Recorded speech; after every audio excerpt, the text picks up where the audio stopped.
السلام علیکم خواتین و حضرات۔ آج مرزا غالب کی جس غزل پر ہم بات کریں گے وہ غزل غالباً پہلے بھی ہم اس کی شرح ایک مرتبہ کر چکے ہیں، لیکن دوستوں کی فرمائش تھی کہ اس کو آپ ذرا مزید کھول کر بیان کیجئے۔ ہمارے خیال میں تو جو شرح ہم نے پہلے کی تھی وہ بھی کافی تھی، لیکن بہرحال کچھ دوست ہوتے ہیں کہ ان کی سمجھ میں بات بہت زیادہ وضاحت کے بعد ہی آتی ہے۔ تو بہرحال ہم شروع کرتے ہیں اس غزل کا۔ یہ مشہور غزل ہے، آپ نے بھی کئی مرتبہ پڑھی ہوگی یا سنی ہوگی کہیں پر۔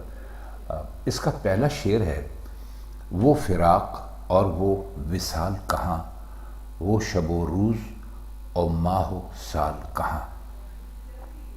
فراق کا مطلب ہوتا ہے جدائی، یعنی کسی سے الگ ہو جانا، دور ہو جانا، اور وصال کا مطلب ہوتا ہے ملاقات ہونا۔ عموماً تو اس کو کہتے ہیں محبوب سے ملاقات ہونے کے معنوں میں اس کو لیتے ہیں۔ اور شب و روز یعنی شب کہتے ہیں رات کو، اور روز کہتے ہیں دن کو، اور ماہ و سال کا مطلب ہے مہینے اور سال۔ ماہ کہتے ہیں مہینے کو۔ تو اب ہم نے اس غزل میں جو مشکل الفاظ تھے ان کے آپ کو معنی بتانے کی کوشش کی ہے۔ یہ اصل میں مرزا غالب نے جو غزل کہی ہے، جب آگے چل کے آپ اس کو سنیں گے تو تب آپ کو احساس ہوگا کہ یہ پوری غزل جو ہے وہ انہوں نے گزرے ہوئے زمانے کی یاد میں کہی ہے، جب عشق اپنے عروج پہ تھا اور مرزا جوان بھی تھے، اور اس وقت وہ جو ماضی میں گزرا ہے اس کو اس غزل میں دراصل انہوں نے یاد کیا ہے، بلکہ یاد کیا کیا ہے، اس کا تذکرہ کیا ہے۔ تو وہ جو کہہ رہے ہیں نا، وہ فراق اور وہ وصال کہاں، تو وہ سے ان کا مطلب جو ہے یا ان کا اشارہ جو ہے اسی گزرے ہوئے زمانے کی طرف ہے جس کی یاد میں یہ غزل تازہ کی گئی ہے یا کہی گئی ہے۔ تو وہ کہہ یہ رہے ہیں کہ وہ دور یا وہ زمانہ اب کہاں ہے کہ جب فراق کو فراق اور وصال کو وصال سمجھتا تھا، یعنی جب عشق کا زور تھا اور محبوب سے جدائی تڑپاتی تھی، اور اس کا وصال یعنی اس سے ملاقات میری آرزوؤں اور حسرتوں اور تمناؤں کے لیے ایسے تھا جیسے عید کا روز ہوتا ہے۔ تو حسرت سے کہتے ہیں کہ وہ راتیں، وہ دن، وہ مہینے، وہ سال اب کہاں ہیں، سب کے سب رخصت ہو گئے۔ اگلا شعر دیکھیے کہ فرصت کاروبار شوق کسے، ذوق نظارہ جمال کہاں۔ فرصت کے معنی کرنے کی ضرورت نہیں ہے، آپ جانتے ہیں۔ کاروبار شوق، کاروبار شوق سے یہاں پر ان کا مطلب ہے عشق اور محبت اور چاہت اور کسی کو چاہنا۔ تو اس سب کو انہوں نے ان دو الفاظ میں سمیٹ دیا، اس کو کاروبار شوق کہہ دیا۔ اور ذوق نظارہ کہتے ہیں۔ ذوق اصل میں ہوتا ہے، ایسے تو ذوق کے معنی ہیں شوق میں بھی لیا جاتا ہے، لیکن ذوق ایک خاص طرح کی کیفیت ہوتی ہے انسان کے اندر کہ جو خوبصورت چیزوں کو دیکھنا چاہتی ہے۔ نظارہ جمال، نظارہ دیکھنے کو کہتے ہیں اور جمال خوبصورتی کو کہتے ہیں۔ تو اس کا معنی اب یہ کر سکتے ہیں ہم کہ اب یہ حالت ہے کہ شوق کے کاروبار اور اس میں مشغولیت کے لیے فرصت ہی نہیں، یعنی محبوب کے جمال سے لطف اندوز ہونے کا ذوق ہی باقی نہیں رہا۔ اب یہ ذوق کیوں باقی نہیں رہا، اس کے لیے آپ کئی وجوہات سوچ سکتے ہیں۔ اس لیے باقی نہیں رہا کہ محبوب نہیں رہا، اس لیے باقی نہیں رہا کہ وہ جوانی نہیں رہی اور اس کے وہ ولولے نہیں رہے۔ عموماً آپ نے دیکھا ہوگا کہ جب عمر کا ایک خاص حصہ آتا ہے جس میں انسان اپنے آپ کو کمزور محسوس کرنے لگتا ہے یا اس کا دل آہستہ آہستہ دنیا سے اچاٹ ہوتا چلا جاتا ہے، تو وہ کہتے ہیں کہ یہ وہ وقت شاید ہم پر آ گیا ہے کہ اب ہمارے اندر وہ تڑپ نہیں رہی کہ ہم اپنے محبوب کو دیکھیں اور اس کا جو نظارہ جمال ہے وہ کریں اور اس کی داد دیں جیسی کہ ہم کسی زمانے میں دیا کرتے تھے۔ شعر دیکھیے کہ دل وہ دماغ بھی نہ رہا، شور سودائے خط و خال نہ رہا۔ پہلے مصرے میں تو کوئی مشکل الفاظ ہیں نہیں، دل بھی آپ جانتے ہیں، دماغ بھی آپ جانتے ہیں۔ اب اس میں جو لفظ استعمال ہوا ہے شور، اس کو آپ دو تین معنوں میں کہہ سکتے ہیں۔ ایک تو عشق کا پاگل پن بھی کہہ دیجئے، اور محبوب کو دیکھ کر جو بے خودی اور دیوانگی طاری ہوتی تھی وہ بھی کہہ سکتے ہیں۔ تو فرماتے یہ ہیں کہ سودا کہتے ہیں پاگل پن کو، اور خط و خال یہ جو نقوش ہوتے ہیں چہرے کے، ان کو بھی کہہ سکتے ہیں۔ اور چہرے کے علاوہ جو خطوط ہوتے ہیں کسی جسم کے، کسی خاتون کے جسم کے، ان کو بھی کہہ سکتے ہیں۔ آپ جانتے ہیں ہر خاتون میں ایسے خطوط ہوتے ہیں جسم کے جو کہ مردوں کو بھلے لگتے ہیں، تو وہ بس اسی کے لیے کہہ رہا ہوں۔ خال کہتے ہیں دل کو، تو وہ کہتے ہیں کہ اب تو ہمارے پاس نہ وہ دل ہے، نہ ہمارے پاس وہ دماغ ہے، اور نہ اب ہمیں شوق ہے کہ جیسے پہلے تھا کہ بھائی ہم حسن کی تعریف کریں کہ ان کے جسم پہ، ان کے چہرے پر دل کتنی خوبصورت جگہ پر ہے اور ان کے حسن میں کتنا اضافہ کر رہا ہے، اور ان کے جسم کے جو خطوط ہیں یا جسم کی جو گولائیاں ہیں وہ دیکھ کر جو ہم پہ ایک پاگل پن کی کیفیت طاری ہوتی تھی، اب وہ ہمیں باقی نہیں ہے۔ شعر نمبر 4 ہے، تھی وہ ایک شخص کے تصور سے، اب وہ رعنائی خیال کہاں۔ شخص سے مراد کوئی خاص شخص ہے، اور کوئی خاص شخص کسی بھی شاعر کے لیے اس کا محبوب ہی ہو سکتا ہے، اور تصور کہتے ہیں سوچنے کو، اور رعنائی کہتے ہیں خوبصورتی کو، اور رعنائی خیال کا مطلب یہاں پر ہوگا خیال کی خوبصورتی۔ تو وہی قصہ چل رہا ہے کہ جب ہمارا عشق زوروں پر تھا تو ہمارے خیالات میں رنگینی بھی تھی، رعنائی بھی تھی، شوخی بھی تھی۔ اب وہ حالت نہیں ہے۔ اور یہ جو ہمارے خیالات میں جو یہ رنگینی تھی یا یہ جو خوبصورتی تھی وہ صرف ایک شخص کے تصور سے تھی۔ لیکن آپ یہ ضرور دیکھیے کہ یہاں پر وہ ایک ذوق و شوق کی ایک طرح سے نفی ہے، اور اب کہتے ہیں کہ وہ ہمارے اندر وہ چیز باقی نہیں رہی۔ تو اس کو بھی ہم جیسے ابھی آپ سے پہلے عرض کیا، اس کو بھی ہم اسی طرف لے کر جائیں گے کہ یہ غزل ایک طرح سے ماضی کا نوحہ ہے یا ماضی کا مرثیہ ہے، اور یقیناً یہ ایک شاعر کے تجربات ہیں، مشاہدات ہیں۔ تو غالب نے جب یہ غزل کہی ہوگی تو وہ یقیناً اس کیفیت میں ضرور ہوں گے۔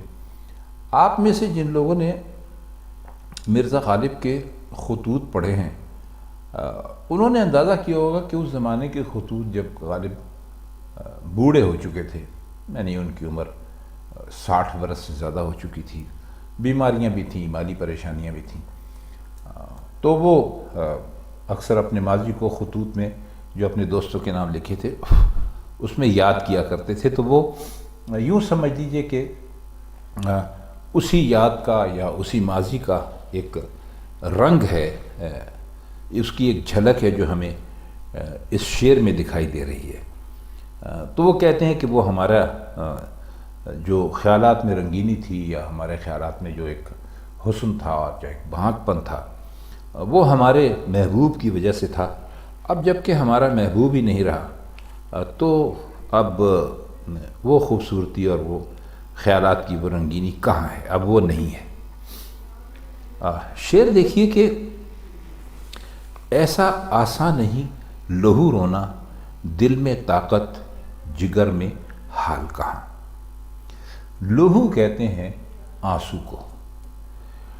اب لہو رونا کا مطلب یہ ہے کہ ایک تو ہوتا ہے آپ آنسو سے روتے ہیں، ظاہر ہے کہ جب کوئی انسان مرد ہو یا عورت یا بچہ جو بھی ہو، جب وہ روتا ہے تو اس کی آنکھوں سے جو پانی نکلتا ہے اس کو ہم آنسو کہتے ہیں۔ لیکن وہ یہ کہتے ہیں کہ ہم تو ہمیشہ اپنے محبوب کی جدائی میں، اس کے فراق میں جو روتے تھے وہ آنسوؤں کی جگہ لہو نکلتا تھا ہماری آنکھوں سے، یعنی اس قدر زیادہ شدت سے روتے تھے کہ وہ پانی نہیں ہوتا تھا بلکہ وہ خون ہوتا تھا۔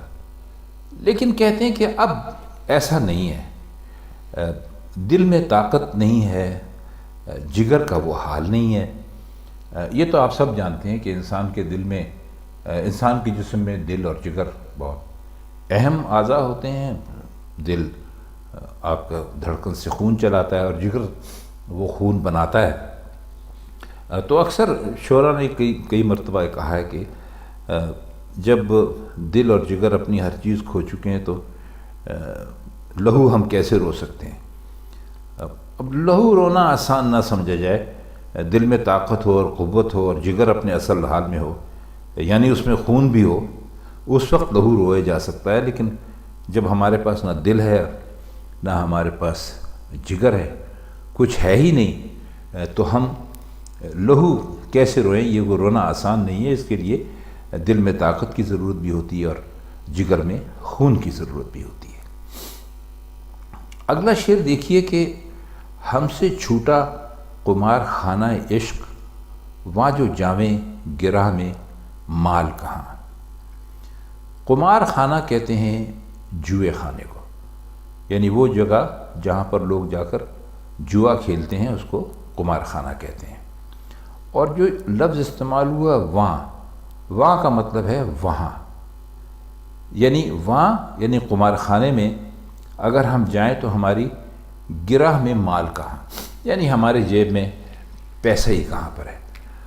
اب دیکھیے یہ قمار خانہ عشق میں ظاہر ہے روپوں پیسوں سے تو جوا نہیں کھیلا جاتا، عشق تو کچھ اور ہی مانتا ہے۔ تو کہتے ہیں کہ ہم سے جو عشق کا جو جوا گھر چھوٹ گیا ہے، وہاں جائیں تو ہمارے پاس مال کہاں ہے۔ اب کہ وہ داؤ پر لگائیں۔ اب اس مال سے مراد کیا ہے؟ عاشق کا مال تو ظاہر ہے روپیہ پیسہ یا اشرفیاں اور اس قسم کی چیزیں تو ہو نہیں سکتی۔ تو لوگوں نے بہت اچھی بات کی کہ بھائی نہ ان کے پاس دل ہے اور نہ وہ دل کے داغ ہیں، داغ اشرفیوں سے ملتے جلتے ہیں، اور نہ وہ عاشقوں جیسا زرد چہرہ ہے جسے پیسہ سمجھا جائے۔ آپ جو اشرفیاں ہوتی ہیں یا سونا ہوتا ہے وہ زرد ہوتا ہے تو اسے پیسہ سمجھا جائے۔ تو یہ اور نہ ان کے پاس وہ صبر و شکیب کی دولت ہے۔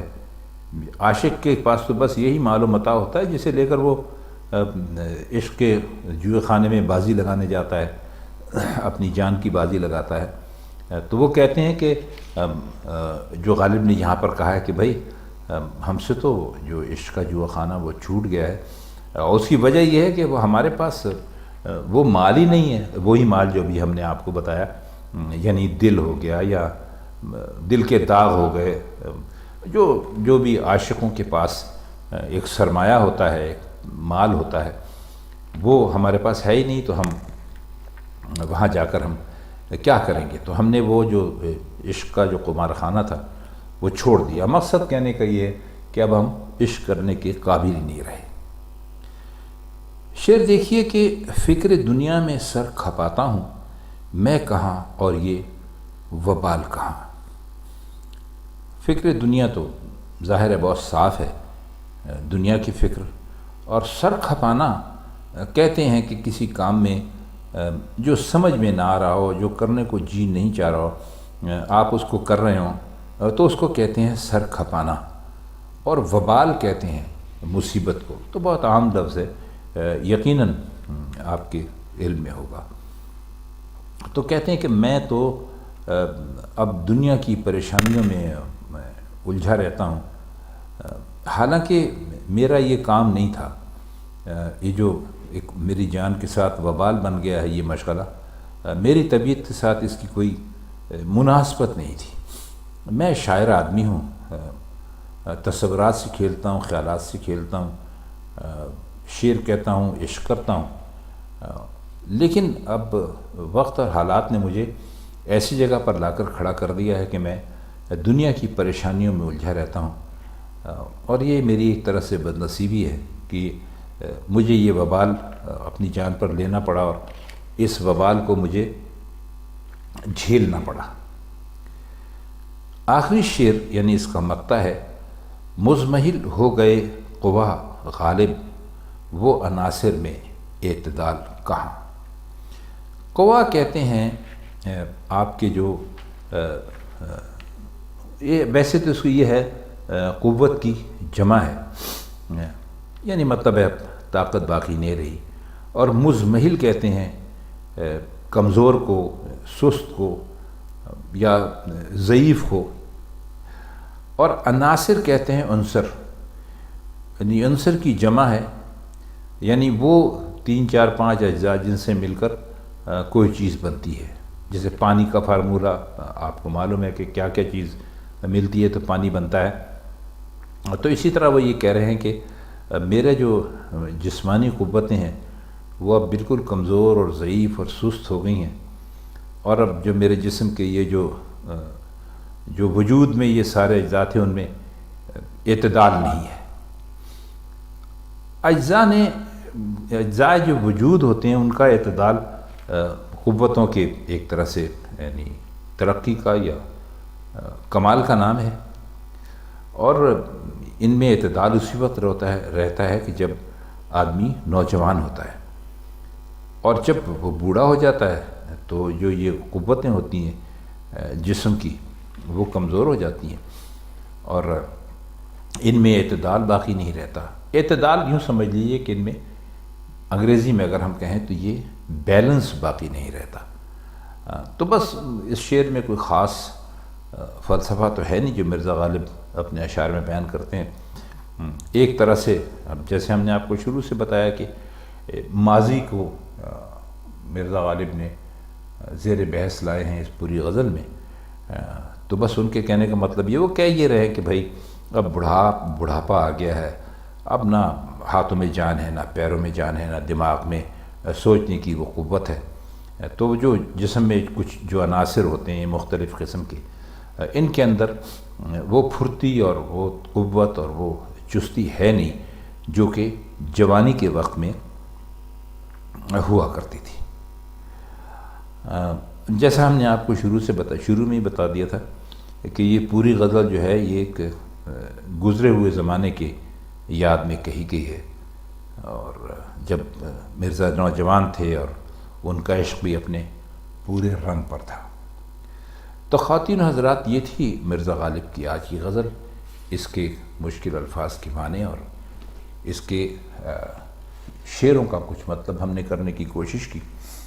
اگر آپ کو ہمارے یہ غزلیں یہ شرح پسند آتی ہو تو اسے اپنے دوستوں کے ساتھ شیئر کیجئے، خاص طور پر آپ کے جو دوست اردو ادب کے طالب علم ہیں ان کے ساتھ اس کو آپ شیئر کیا کیجئے، تو انشاءاللہ ان کو اس سے کافی مدد ملے گی۔ تو آج کے لیے بس اتنا ہی۔ اب ہم آپ سے چاہتے ہیں اجازت۔ مرزا غالب کی کسی اور غزل کے ساتھ کسی اور محفل میں آپ سے پھر ملاقات ہوگی۔ تب تک کے لیے خدا حافظ۔